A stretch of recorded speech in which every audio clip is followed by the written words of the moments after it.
রাজনৈতিক দলগুলো অন্তর্বর্তী সরকারের উপর আস্থা রাখলেও তার মর্যাদা রাখা হয়নি। জনগণের সাথে সরকার বিশ্বাসঘাতকতা করেছে বলে অভিযোগ করেছেন বিএনপি মহাসচিব মির্জা ফখরুল ইসলাম আলমগীর। জাতীয় নির্বাচনের আগে বিএনপি গণভোট মেনে নেবে না বলেও জানান তিনি। দুপুরে জাতীয় প্রেস ক্লাবে জাতীয় সমাজতান্ত্রিক দলের প্রতিষ্ঠাবার্ষিকী অনুষ্ঠানে এ অভিযোগ করেন তিনি। মির্জা ফখরুল বলেন, প্রায় এক বছর ধরে নানা বিষয়ে আলোচনার পর যে সমঝোতা হয়েছে, বৃষ্টিতে ভিজে তাতে রাজনৈতিক দলগুলো স্বাক্ষর করার পরও সেই আস্থার মর্যাদা দেওয়া হয়নি। বর্তমান রাজনৈতিক সংকটের জন্য দায়ী সরকার। আলাদা করে গণভোট বিএনপি মেনে নেবে না জানিয়ে তিনি বলেন, প্রধান উপদেষ্টার ঘোষণার প্রতি শ্রদ্ধা রেখেই বিএনপি ফেব্রুয়ারিতে নির্বাচনের মাধ্যমে একটি গণতান্ত্রিক জাতীয় সরকার গঠন করতে চায়, জানান মির্জা ফখরুল। যারা মুক্তিযুদ্ধে বিরোধিতা করেছিল তাদের নির্বাচন বানচাল না করার আহ্বান জানান বিএনপি মহাসচিব।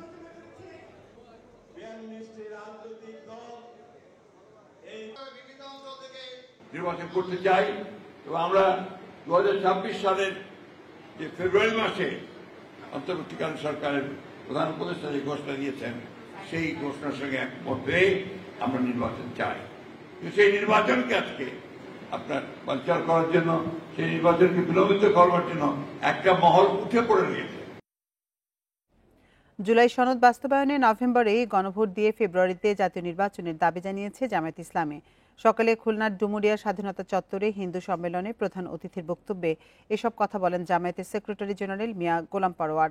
জামায়াতের ডুমুরিয়া উপজেলা সনাতন শাখার উদ্যোগে সনাতন হিন্দুদের সম্মানে এ সম্মেলন অনুষ্ঠিত হয়। এ সময় গোলাম পরোয়ার বলেন, হিন্দুদের নিয়ে এখন আর রাজনীতি করার সুযোগ নেই। হিন্দুরাও এখন দাঁড়িপাল্লার পক্ষে এক হয়েছে। দাঁড়িপাল্লার জোয়ার দেখে অনেকে হিন্দু ধর্মাবলম্বীদের ভয়ভীতি দেখাচ্ছে বলেও অভিযোগ করেন তিনি। সম্মেলন শেষে স্বাধীনতা চত্বর থেকে একটি বর্ণাঢ্য র্যালি হয়।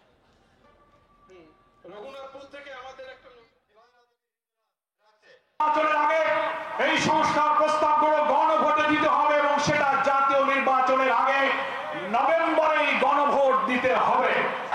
চোখ রাঙিয়ে হিন্দুদের উপরে মাথা গরম করে, চাঁদাবাজি করে, ঘের দখল করে, ডিসিআর কেটে আপনি হিন্দুদের উপরে রাজনীতি করবেন, সেই বাংলাদেশ এখন নেই, সে বাংলাদেশ পরিবর্তন হয়ে গেছে। এবার দলের মনোনয়ন পেতে মাঠে নেমেছেন বিএনপি নেতাদের পরিবারের সদস্যরাও। পারিবারিক পরিচয়ের বাইরেও রাজনৈতিক অঙ্গনে নিজেদের পরিচিত করে তুলেছেন, প্রমাণ দিয়েছেন যোগ্যতার। দলের জ্যেষ্ঠ নেতারা জানান, পারিবারিক পরিচয় থাকলেও প্রার্থীদের যোগ্যতা, ভোটে জয়ী হওয়ার সম্ভাবনা যাচাই করে মনোনয়নের সিদ্ধান্ত নেওয়া হবে। দেশের বড় রাজনৈতিক দলগুলোতে রয়েছে রাজনৈতিক উত্তরাধিকারের সংস্কৃতি। নেতার উত্তরাধিকার হিসেবে সন্তান বা পরিবারের সদস্যদের রাজনীতিতে সক্রিয় হওয়ার উদাহরণ রয়েছে অনেক।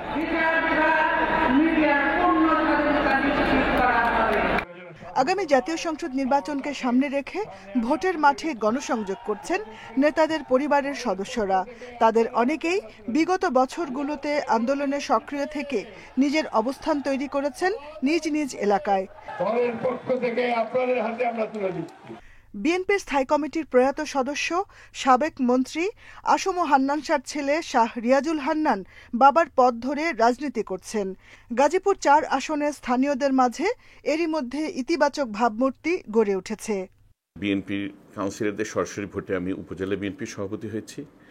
আরও পরে আমি গাজীপুর ডিস্ট্রিক্ট বিএনপির সাধারণ সম্পাদক নির্বাচিত হয়েছি কাউন্সিলরদের সরাসরি ভোটে। গণতান্ত্রিক আন্দোলনে, এই যে ভোটের আন্দোলনে আমি সবসময় জনগণের পাশে ছিলাম। কারাবরণ করেছি, মামলা হয়েছে, হামলা হয়েছে, তারপরে আমি বাবার মতনই আমি জনগণের পাশে ছিলাম। বিএনপির স্থায়ী কমিটির প্রয়াত সদস্য সাবেক মন্ত্রী তরিকুল ইসলামের ছেলে অনিন্দ ইসলাম অমিত যশোর ৩ আসন থেকে এবার মনোনয়ন প্রত্যাশী। দীর্ঘদিন জনগণের জন্য আমরা রাজনীতি করেছি। আমার প্রয়াত পিতা এই বিএনপির আনুকূল্যেই জনগণের সমর্থন নিয়ে এই অঞ্চলের মানুষের উন্নয়নে প্রভূত কাজ করেছেন। সৃষ্টিকর্তা যদি আমাকে এই যশোরের মানুষের ভোটে আগামীতে যশোরের মানুষকে প্রতিনিধিত্ব করবার তৌফিক দেন, ইনশাল্লাহ আমি তাদের এই প্রত্যাশাটাকে বিবেচনায় রেখে সমাজের সকল শ্রেণী পেশার মানুষের সাথে কথা বলে অগ্রাধিকার একটা তালিকা তৈরি করে সেভাবেই এই অঞ্চলের মানুষের উন্নয়নে কাজ করবার চেষ্টা করব। জ্যেষ্ঠ নেতারা জানান, এসব প্রার্থীদের অনেকেই প্রার্থী হিসেবে যোগ্য এবং এলাকার জনগণের মাঝেও রয়েছে গ্রহণযোগ্যতা। যে নেতা প্রয়াত, স্বাভাবিকভাবে সেই নেতার তো একটা ফুটপ্রিন্ট থেকে যায়, তাই না? তারও একটা সাপোর্ট বেস থেকে যায়। তারপর তার ছেলে সে যদি ভালো কাজ করে, ইলেকশন ক্যারি করে আসতে পারে, রেজাল্ট নিয়ে আসতে পারে, তারটা তো অবশ্যই যাচাই করা হবে। যারা মৃত্যুবরণ করেছেন এবং তাদের সন্তানরা রাজনীতিতে সক্রিয়, এলাকায় সক্রিয়, বিভিন্ন পদ পদবিতে আছে, তারা তো দাবি করতেই পারে, কোনো নেতার সন্তান হিসেবে নয়। তাদের কর্মকাণ্ড বিবেচনা করেই আমরা অবশ্যই তাদেরকে বিবেচনায় আনা হবে। তবে শুধু পরিবারের পরিচয়ই নয়, শেষ পর্যন্ত প্রার্থিতার বিচারে সব দিক বিবেচনা করেই দল চূড়ান্ত সিদ্ধান্ত নেবে বলে জানিয়েছেন বিএনপির জ্যেষ্ঠ নেতারা। Jahanara Parvin, Independent news, Dhaka. জাতীয় সংসদ নির্বাচনকে ঘিরে সরগরম কিশোরগঞ্জের রাজনীতির মাঠ। জেলার সবকটি আসনে প্রার্থী চূড়ান্ত করেছে জামায়াত।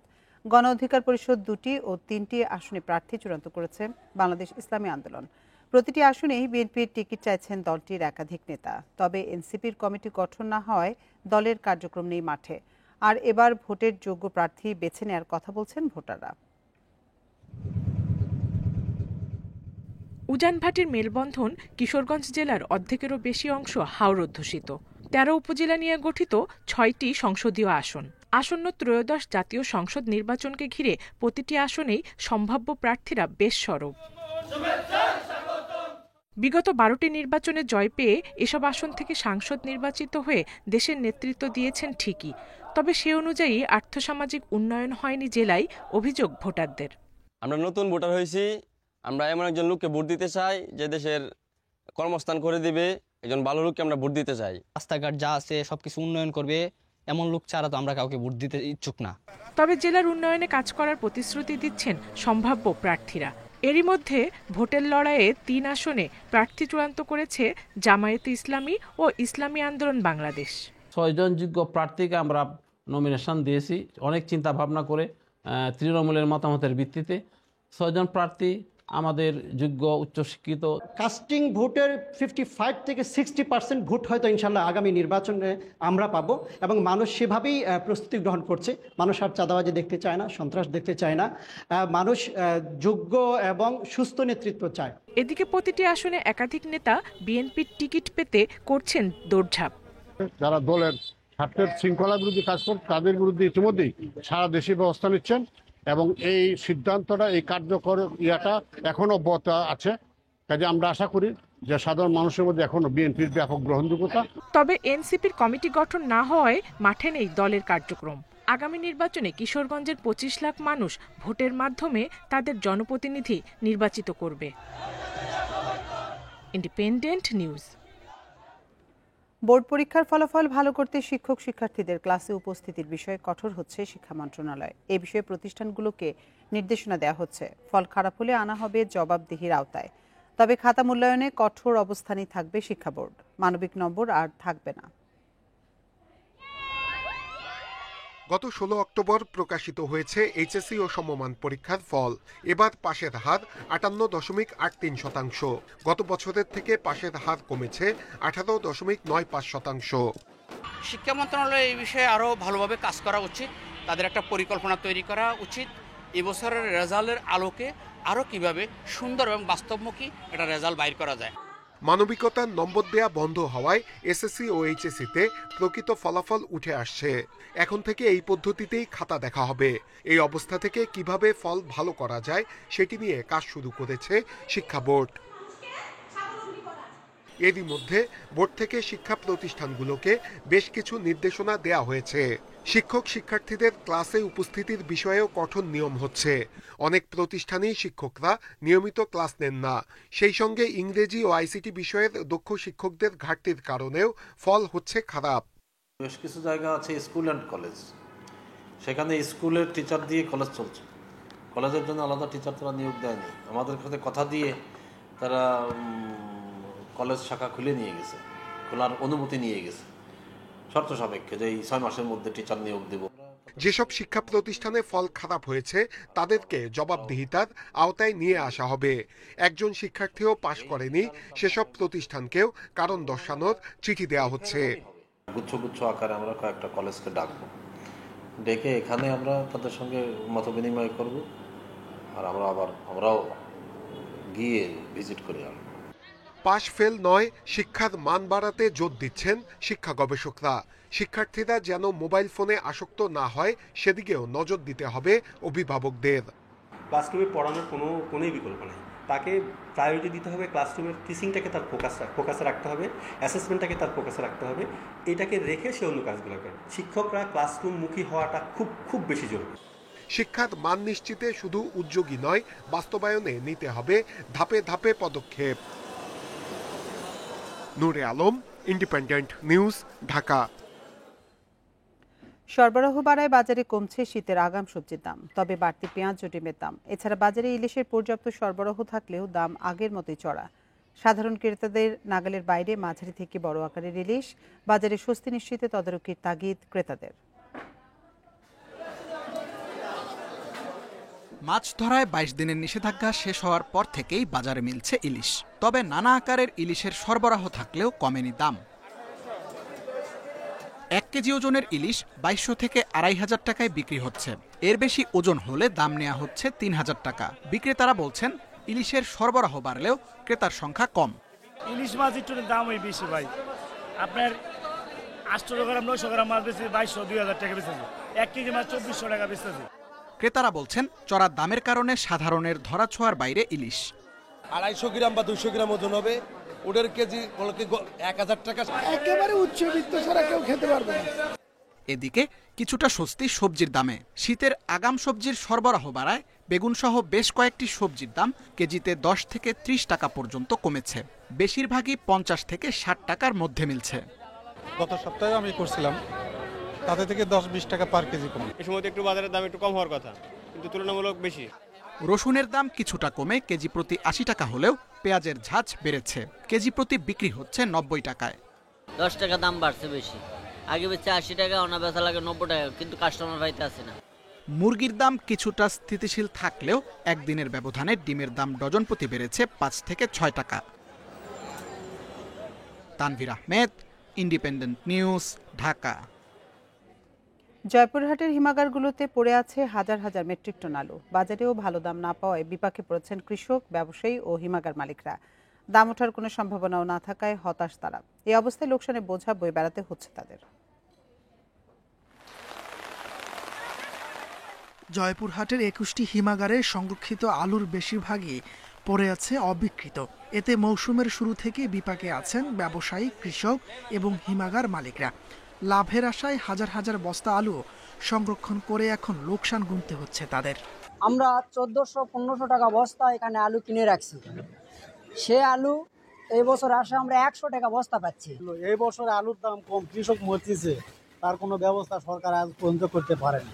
সরকার প্রতি কেজি ২২ টাকা দর বেঁধে দিলেও নেই তার বাস্তবায়ন। হিমাগারে পড়ে থাকা এসব আলু বিক্রি না হলে বিপুল পরিমাণ আর্থিক ক্ষতির শঙ্কায় রয়েছেন হিমাগার মালিকরা। ৮,৪০০ মেট্রিক টন আলু আমি রিসিভ করি, সেখান থেকে আজ পর্যন্ত আমার আলু ডেলিভারি হয়েছে মাত্র 40%। আমরা হিমাগার করতে পারি, প্রতিটা হিমাগারই ধরেন ২ থেকে ২.৫ কোটি টাকা করে তারা লোকসানের মধ্যে অলরেডি চলে গেছে। গত বছর আলুর অস্বাভাবিক মূল্য বৃদ্ধিতে লাভের আশায় বেশি জমিতে আলু আবাদ করেন কৃষকরা। বাম্পার ফলন এবং চাহিদার তুলনায় বাজারে সরবরাহ বেশি থাকায় এই দরপতন বলছে কৃষি বিপণন বিভাগ। বাজারে যদি চাহিদার তুলনায় সরবরাহ বেশি থাকে তাহলে সেই পণ্যের দামের ক্ষেত্রে কিছুটা দাম কম থাকে। আমরা আশা করছি যে আলুর সরবরাহ স্বাভাবিক থাকবে এবং কৃষকও যাতে প্রতারিত না হয় এ বিষয়ে আমরা যথেষ্ট পরিমাণ সজাগ রয়েছি। এই অবস্থায় নতুন করে আলুর আবাদ নিয়ে দ্বিধায় পড়েছেন কৃষকরা। সমস্যা সমাধানে রপ্তানি ছাড়াও টিসিবির মাধ্যমে আলু বিক্রির দাবি জানিয়েছেন কৃষকরা। Independent news. ভারতের উত্তর ছত্তিশগড়ে অবস্থানরত সুস্পষ্ট লঘুচাপের প্রভাবে দেশের ৩ বিভাগে ভারী থেকে অতি ভারী বৃষ্টির পূর্বাভাস দিয়েছে আবহাওয়া অধিদপ্তর। রোববার দুপুর পর্যন্ত রংপুর, রাজশাহী ও ময়মনসিংহ বিভাগে এই অবস্থা অব্যাহত থাকবে।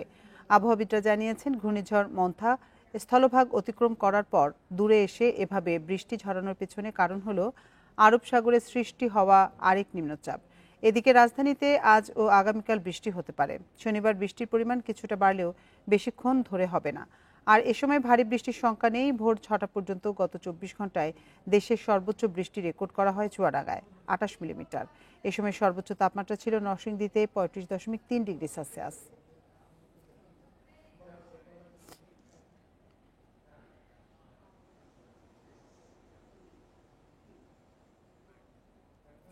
আদালতের আদেশ না মেনেই মহাসড়ক উন্নয়ন প্রকল্পে সরবরাহের অজুহাতে সুনামগঞ্জে ধোপাজান নদীতে ফের শুরু হয়েছে বালু উত্তোলন।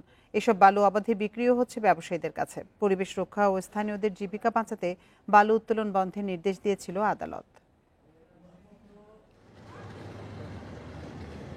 সুনামগঞ্জের একমাত্র বালু মিশ্রিত পাথরমহল ধোপাজান নদী 2018 সাল থেকে ইজারা বন্ধ থাকলেও পুরোপুরি বন্ধ হয়নি বালু উত্তোলন। গত বছরের 5 আগস্টের পর নদীর বিভিন্ন স্থানে প্রকাশ্যে বালু লুট শুরু হলে হস্তক্ষেপ করে প্রশাসন। এ অবস্থায় সেপ্টেম্বরে লিম্পিট ইঞ্জিনিয়ারিং নামের একটি প্রতিষ্ঠানকে ঢাকা সিলেট মহাসড়ক উন্নয়ন প্রকল্পের জন্য 1,21 লাখ ঘনফুট বালু উত্তোলনের অনুমতি দেয় বিআইডব্লিউটিএ।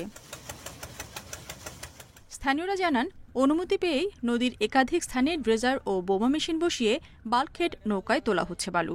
উন্নয়ন প্রকল্পের নাম করে একটি মহল বালু বিক্রি করে কোটি টাকা হাতিয়ে নিচ্ছে অভিযোগ তাদের।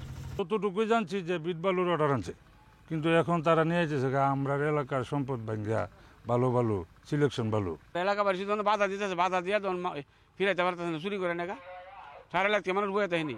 পরিবেশগত সংকটাপন্ন নদী থেকে বালু উত্তোলনের সুযোগ নেই বলছে পরিবেশ আইনবিদ সমিতি। ধোপাজান বালুমহল জ্বালানি মন্ত্রণালয়ের অধীনে উল্লেখ করে জেলা প্রশাসক বলছেন, তাদের চিঠি দিয়েও নির্দেশনা না পাওয়ায় কোনো উদ্যোগ নেওয়া যাচ্ছে না। একটা সরকারি সংস্থা কিভাবে এই অবস্থাটা বিবেচনা না করে এরকম একটা সিদ্ধান্ত নিল, সেটাই আসলে আমাদের কাছে একটা বিস্ময়কর বিষয়। যাদের বলা দরকার, যেহেতু আমি তাদেরকে বলেছি, যেহেতু তারা এই বিষয়ে এখনো কোনো সিদ্ধান্ত আমাদেরকে জানায়নি, এই কারণে পরবর্তী কোনো ব্যবস্থা আমরা গ্রহণ করতে পারছি। বালু লুট ও নদী ভাঙন ঠেকাতে মানববন্ধনও করেছেন স্থানীয়রা। Independent news. অনলাইনে আয়কর রিটার্ন দাখিল না করতে পারা করদাতাদের আবেদনের সময় বাড়িয়েছে জাতীয় রাজস্ব বোর্ড এনবিআর। বৃহস্পতিবার এনবিআর চেয়ারম্যানের স্বাক্ষরিত এক আদেশে এ তথ্য জানানো হয়। এতে বলা হয়, এই রিটার্ন সিস্টেমে নিবন্ধন সংক্রান্ত সমস্যার কারণে যে কোনো ব্যক্তি করদাতা অনলাইনে আয়কর রিটার্ন দাখিলে সমর্থ না হলে তিনি আগামী 15 নভেম্বরের মধ্যে সংশ্লিষ্ট উপকর কমিশনারের কাছে সুনির্দিষ্ট কারণে আবেদন করতে পারবেন। করদাতার আবেদনের পরিপ্রেক্ষিতে সংশ্লিষ্ট অতিরিক্ত কর কমিশনার বা যুগ্ম কর কমিশনার অনুমোদন করলে পেপার রিটার্ন দাখিল করতে পারবেন। এর আগে দাতাদের জন্য এই আবেদন করার সময়সীমা 31 অক্টোবর পর্যন্ত নির্ধারণ করা ছিল।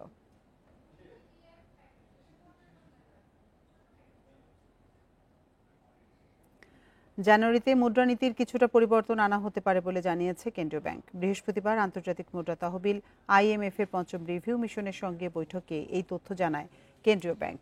বৈঠকে IMF প্রতিনিধি দল রাষ্ট্রায়ত্ত ব্যাংকগুলোর আর্থিক অবস্থা, ব্যাংক খাতে তারল্য পরিস্থিতি, বৈদেশিক মুদ্রা ও প্রভিশন ঘাটতি কমানোর পদক্ষেপ পর্যালোচনা করে। পাশাপাশি জলবায়ু অর্থায়ন, টেকসই বিনিয়োগ এবং সবুজ অর্থনীতি নিয়ে বাংলাদেশ সরকারের নীতিমালা সম্পর্কেও জানতে চায় বলে জানানো হয় কেন্দ্রীয় ব্যাংকের কর্মকর্তারা। এছাড়া নিলাম প্রক্রিয়ার মাধ্যমে বাণিজ্যিক ব্যাংকগুলো থেকে $2 বিলিয়ন কেনা নিয়ে প্রশ্ন তোলে IMF। তবে গোপন থাকা খেলাপি ঋণের তথ্য প্রকাশে কেন্দ্রীয় ব্যাংকের পদক্ষেপের প্রশংসা করেছে আন্তর্জাতিক আর্থিক প্রতিষ্ঠানটি।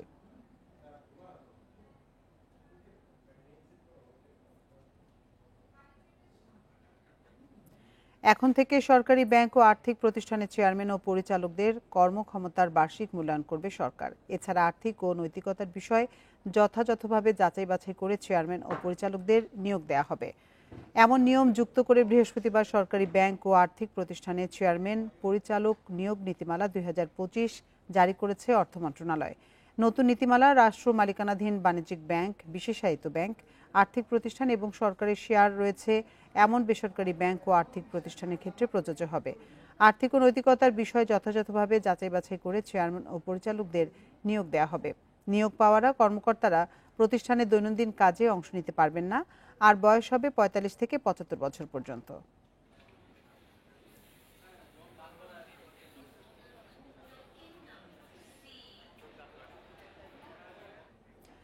চলতি অর্থবছরের জুলাই থেকে সেপ্টেম্বর এই 3 মাসে বাংলাদেশকে বিভিন্ন উন্নয়ন সহযোগী সংস্থা ও দেশ $114.85 কোটি দিয়েছে।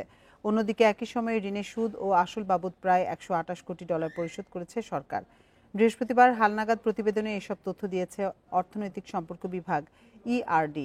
এতে দেখা যায় পরিশোধিত ঋণের মধ্যে $82 কোটি আসল এবং $46 কোটি বেশি সুদ বাবদ পরিশোধ করা হয়েছে। আগের বছরের একই সময়ে বিদেশি ঋণের সুদাসল বাবদ সরকারকে প্রায় $112 কোটি পরিশোধ করতে হয়েছিল। এ সময় বিদেশি ঋণের প্রতিশ্রুতি পাওয়া গেছে মাত্র $91 কোটি। এদিকে চলতি অর্থ বছরের প্রথম 3 মাসে পাওয়া প্রায় $115 কোটি সহায়তার পুরো অর্থই ঋণ হিসেবে দেয়া হয়েছে। মাত্র $1 কোটি খাদ্য সহায়তা অনুদান হিসেবে পাওয়া গেছে। গত অর্থ বছর একই সময়ে এসেছিল প্রায় $85 কোটি।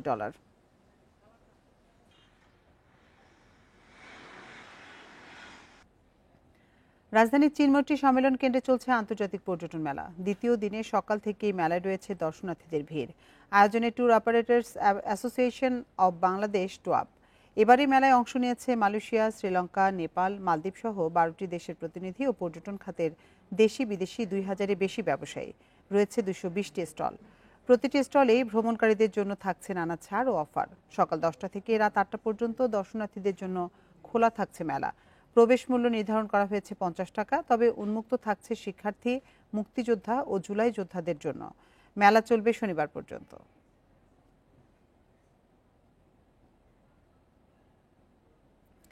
প্রায়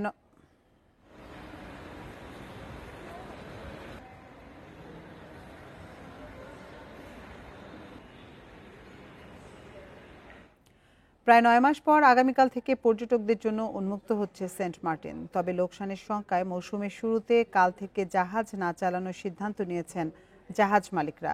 সি ক্রুজ অপারেটর ওনার্স অ্যাসোসিয়েশনের পক্ষ থেকে জানানো হয়েছে, পুরো নভেম্বর মাস দিনে গিয়ে দিনেই ফিরতে হবে পর্যটকদের। সাথে মানতে হবে পরিবেশ মন্ত্রণালয়ের 12টি নির্দেশনাও। এমন পরিস্থিতিতে আগামীকাল নুনিয়াছড়া BIWTA এর ঘাট থেকে কর্ণফুলী এক্সপ্রেস ও বারুআউলিয়া নামের 2টি জাহাজ ছাড়ার কথা থাকলেও জাহাজ 2টি না চালানোর সিদ্ধান্ত নেওয়া হয়েছে। এদিকে সরকারের 12 নির্দেশনা কঠোরভাবে পালনে সমস্ত ব্যবস্থা নেওয়া হয়েছে বলে জানিয়েছে জেলা প্রশাসন।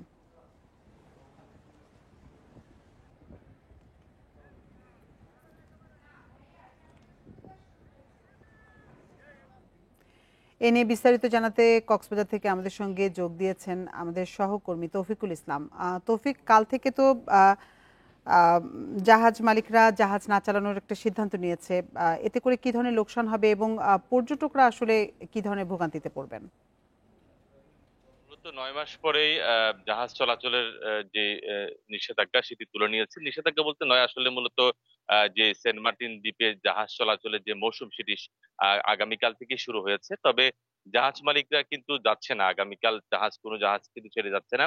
আমি কথা বলেছি এখানকার যারা অ্যাসোসিয়েশন আছেন তাদের নেতাদের সাথে কথা বলেছি, তারা আমাকে জানিয়েছেন মূলত যে ট্যুরিজম বোর্ডের যে সফটওয়্যার আছে যেখানে যে সকল টুরিস্ট যাবে, সেন্ট মার্টিন যাবে, তাদের নিবন্ধনের যে বিষয়টি আছে সেটি এখনো পর্যন্ত উন্মুক্ত না হওয়ায় পাশাপাশি আরো বেশ কিছু শর্ত, অর্থাৎ তারা বলছেন এটি পরিবেশ পর্যটনের সাথে সাংঘর্ষিক, সেই কারণে মূলত তারা যে জাহাজ চলাচল বন্ধ রেখেছেন। এটি জাহাজ চলাচল বন্ধ রাখার আরেকটি যুক্তিকতা তারা দেখিয়েছেন, সেটি হচ্ছে মূলত তারা দিনে গিয়ে দিনে চলে আসার যে কথাটি বলা হচ্ছে যে শর্তের মধ্যে, সেখানে যদি সকাল 7টা কিংবা 8টার থেকে যদি জাহাজ ছেড়ে যায় তাহলে সেই জাহাজ পৌঁছাতে সময় লাগবে 12টা থেকে 1টার মধ্যে। তো আসলে অল্প সময়, অর্থাৎ 1 ঘন্টা বা 2 ঘন্টা সেখানে পর্যটকদের অবস্থান করতে হবে। দীর্ঘ জার্নি, এরপরে আবার 1 ঘন্টা 2 ঘন্টা তারা কিভাবে সেভাবে আনন্দ উপভোগ করতে পারবে কিনা পর্যটকরা, সে নিয়ে কিন্তু অনেকটা দ্বিধাহীন বা রয়েছে। তো সেই কারণে মূলত আবার তাদেরকে সেন্ট মার্টিন থেকে কক্সবাজার ফিরে আসতে হবে। তো এই স্বল্প সময়ে আসলে পর্যটকরা তারা কাঙ্ক্ষিত যে বিনোদন সেটি তারা পাবে না বলছেন। পাশাপাশি আমি বেশ কয়েকজন পর্যটকের সাথে কথা বলেছি, তারাও বলছেন রাত্রি যাপনের যে বিষয়টি সেটি অর্থাৎ পরিবেশের যেই বিষয়টি বলা হচ্ছে সেটি নিশ্চিত করে বা পরিবেশের এবং জীববৈচিত্র্য সেটি সুরক্ষিত রেখে সেখানে পর্যটকদের রাত্রি যাপন সহ অন্যান্য যে সুযোগ সুবিধা যদি বাড়ানো যায় তাহলে এই যে পর্যটন শিল্প আরো অনেক বেশি ডেভেলপ করবে বলে তারা আমাকে জানিয়েছেন। তবে জেলা প্রশাসক বলছেন যে মন্ত্রণালয়ের যে 12টি নির্দেশনা সেটি অবশ্যই মানতে হবে। যদি কোনো জাহাজ কালোবাজারি কিংবা পর্যটক হয়রানির কোনো অভিযোগ পায় তাহলে সঙ্গে সঙ্গে ভ্রাম্যমাণ আদালত পরিচালনা করা হবে বলে তিনি আমাকে জানিয়েছেন। তো সার্বিক বিষয় নিয়ে আসলে কবে নাগাদ জাহাজটি কক্সবাজার থেকে ছেড়ে যাবে, কখন তারা ছাড়বে সেই বিষয়ে কোনো স্পষ্ট কোনো ধারণা আমাদেরকে নেতারা দিতে পারেনি। তবে ধারণা করা হচ্ছে এই মাসের আগামী মাসের মাঝামাঝি সময় কিংবা ডিসেম্বরের শুরুতে, যেহেতু রাত্রি যাপনের একটি সুযোগ রয়েছে ডিসেম্বর এবং জানুয়ারি, তো সেই সময় থেকে জাহাজ চলাচল করতে পারে বলে একটি ধারণা করা যাচ্ছে। কক্সবাজার থেকে জানাচ্ছিলেন সহকর্মী তৌফিকুল ইসলাম। জনবল সংকটে খুঁড়িয়ে চলছে দেশের রেল ইঞ্জিনের ভারী মেরামতের একমাত্র লোকোমোটিভ কারখানা। চাহিদার মাত্র 24% জনবল দিয়ে চলছে মেরামত ও রক্ষণাবেক্ষণ কাজ। নিয়মিত বিরতিতে কর্মকর্তা কর্মচারীদের অবসর আর দীর্ঘদিন নিয়োগ বন্ধ থাকায় কাজের মানেও উঠেছে প্রশ্ন। এদিকে দ্রুত জনবল নিয়োগে রেলপথ উপদেষ্টা আশ্বাস দিলেও তারপরও পেরিয়ে গেছে প্রায় 1 বছর। দিনাজপুরের পার্বতীপুরে দেশের একমাত্র কেন্দ্রীয় লোকোমোটিভ কারখানা যাত্রা শুরু 1992 সালে। ডিজেল চালিত সব রেল ইঞ্জিনের রক্ষণাবেক্ষণ ও ভারী সংস্কার কাজ এখানে করা হয়। সারা দেশে রেল যোগাযোগ সচল রাখলেও জনবল সংকটে কারখানাটি চলছে খুঁড়িয়ে। যান্ত্রিক বিভাগে 559 পদের বিপরীতে বর্তমানে কর্মরত 129 জন। বৈদ্যুতিক বিভাগে 22 জনের জায়গায় আছেন মাত্র 1 জন। প্রকৌশল বিভাগে 11 জনের স্থানে রয়েছেন 2 জন। কারখানাটির মোট 724 পদের বিপরীতে কর্মী মাত্র 177 জন। এছাড়া 178 জন অস্থায়ী কর্মচারী। দক্ষ জনবলের অভাবে লক্ষ্য পূরণ ও কাজের মানে থাকছে ঘাটতি। প্রতিটা সেকশনের লোক ছিল 30-35 জন, এখন আসছে দেখা যাচ্ছে যে 7 জন, 8 জন, 9 জন, কাজ করার লোক নেই। গত বছরের নভেম্বরে রেলপথ উপদেষ্টা পরিদর্শনের সময় দ্রুত জনবল নিয়োগের আশ্বাস দিলেও এখনও কাটেনি অপেক্ষা। সীমিত জনবল নিয়েই চলছে কাজ। এখানে যে জনবলের সংকট সেটা আমরা অবহিত, এটার জন্য আমরা প্রয়োজনীয় ব্যবস্থা নেব। রেলের ইঞ্জিন 5 বছর পর পর মেরামত করা হয়। এছাড়া দুর্ঘটনা কবলিত ইঞ্জিনের মেরামত কাজও করা হয় এখানে। দক্ষ জনবল যেগুলো ছিল সেগুলো বসে গেছে, মানে রিটায়ার্ড করে গেছে। এখন জুনিয়র কিছু জনবল আছে, তার সাথে আমাদের অদক্ষ যেগুলা আমাদের আউটসোর্সিং বা টিএলআর দিয়ে এটা দিয়ে আমরা চালাচ্ছি। এতে আমাদের সমস্যা হচ্ছে কি, যে কোয়ালিটি এনশিওর করা প্রয়োজন হয় আমাদের জন্য, সেটা কিন্তু আমরা পাচ্ছি না। রেলওয়ে কর্তৃপক্ষ জানায় বাংলাদেশে লোকোমোটিভ রয়েছে 294টি। এর মধ্যে 130টিরই আয়ুষ্কাল পেরিয়ে যাওয়ায় নিয়মিত ভারী মেরামতের মাধ্যমে চলাচল উপযোগী রাখা হয়। Independent news. রাঙ্গামাটির রাজবান বিহারে চলছে 49তম কোঠির জীবনদান উৎসব। বৃহস্পতিবার বিকেলে বেইনঘর উদ্বোধনের মধ্য দিয়ে দুদিনের এ দান উৎসব শুরু হয়, চলবে বিকেল পর্যন্ত। অনুষ্ঠানে যোগ দিতে পার্বত্য চট্টগ্রাম ছাড়াও দেশ বিদেশের হাজার হাজার পুণ্যার্থী জড়ো হন রাঙ্গামাটিতে। কঠিন জীবনদান আয়োজন ঘিরে উৎসবের আমেজ রাঙ্গামাটিতে। রাজবন বিহার এলাকায় বসেছে ঐতিহ্যবাহী পিঠাসহ নানান হস্তশিল্প মেলা। রাত থেকে বুনন কাজ শুরু করেন শত শত পুণ্যার্থী। তাদের বিশ্বাস, কঠিন জীবনদানের কারণে সুখ শান্তি অর্জনের পাশাপাশি পরবর্তী জন্মে সুখ লাভ করা যায়। 24 ঘন্টার মধ্যে তৈরি চিবর বিকেলে রাজবন বিহারের ভিক্ষুদের উদ্দেশ্যে দান করা হবে। 1972 সালে রাঙ্গামাটির লঙ্গদুতে কঠিন চিবরদান প্রচলন করেন নির্বাপিত বনভান্তে। এরপর থেকে ধারাবাহিকভাবে পালন করে আসছেন বৌদ্ধ ধর্মাবলম্বীরা। নিউ ইয়র্কের মেয়র নির্বাচনে সম্ভাব্য জয়ের পথে জোহরান মামদানি। জনমত জরিপের ভিত্তিতে এমনটাই বলছে মার্কিন বিভিন্ন সংবাদ মাধ্যম। পৃথক 3টি জরিপ বলছে কুমের চেয়ে 10 থেকে 15% সমর্থনে এগিয়ে ট্রাম্পের অন্যতম এই সমালোচক। যুক্তরাষ্ট্রের কুইনিপিয়াক বিশ্ববিদ্যালয়ের জরিপে দেখা গেছে দুজনের বিরুদ্ধে বেড়েছে প্রতিযোগিতাও। এদিকে মামদানিকে সমর্থন জানিয়েছেন সিনেটর বার্নি স্যান্ডার্স। 25 অক্টোবর যুক্তরাষ্ট্রের নিউ ইয়র্কে শুরু হয়েছে মেয়র নির্বাচনের আগাম ভোট গ্রহণ। মূল ভোট 4 নভেম্বর। আগাম ভোট গ্রহণের পাশাপাশি চলছে প্রার্থীদের নির্বাচনী প্রচার। বিশ্ব বাণিজ্যের প্রাণকেন্দ্র নিউ ইয়র্কের মেয়র নির্বাচন যতই ঘনিয়ে আসছে ততই জোরালো হচ্ছে প্রার্থীদের হাড্ডাহাড্ডি লড়াইয়ের আভাস। যুক্তরাষ্ট্রের কুইনিপিয়াক বিশ্ববিদ্যালয়ের জরিপে দেখা গেছে ডেমোক্র্যাট প্রার্থী মামদানির সঙ্গে প্রতিযোগিতা বাড়ছে রিপাবলিকান স্বতন্ত্র প্রার্থী অ্যান্ড্রু কুমোর। সেই সাথে পৃথক 3টি জরিপ বলছে কুমোর চেয়ে 10 থেকে 15% সমর্থনে এগিয়ে রয়েছেন ট্রাম্পের অন্যতম এই সমালোচক। কয়েক সপ্তাহ আগের জরিপে মামদানির সমর্থন ছিল 46%, কুমোর ছিল 33%। তবে মেয়র এরিক অ্যাডামস নির্বাচন থেকে সরে দাঁড়ানোর ঘোষণার পর কুমোর অবস্থান কিছুটা শক্ত হয়েছে। বর্তমানে মামদানির পক্ষে রয়েছে 43% সমর্থন। তবে এমারসন কলেজ, পিক্স 11 ও দ্য হিলের যৌথ জরিপ বলছে মামদানি স্বতন্ত্র প্রার্থী কুমোর চেয়ে অনেক বেশি ব্যবধানে এগিয়ে আছেন। তাদের মধ্যকার ব্যবধান 25%। ডেমোক্রেটিক প্রাইমারিতে কুমোকে পরাজিত করার পর অশ্বেতাঙ্গ ভোটারদের মধ্যে জোহরান মামদানির সমর্থন উল্লেখযোগ্যভাবে বেড়েছে। তার সমর্থন 50% থেকে বেড়ে দাঁড়িয়েছে 71%। জরিপে দেখা গেছে 45 বছরের নিচে তরুণ ভোটারদের মধ্যেও বিপুল জনপ্রিয়তা রয়েছে জোহরান মামদানির।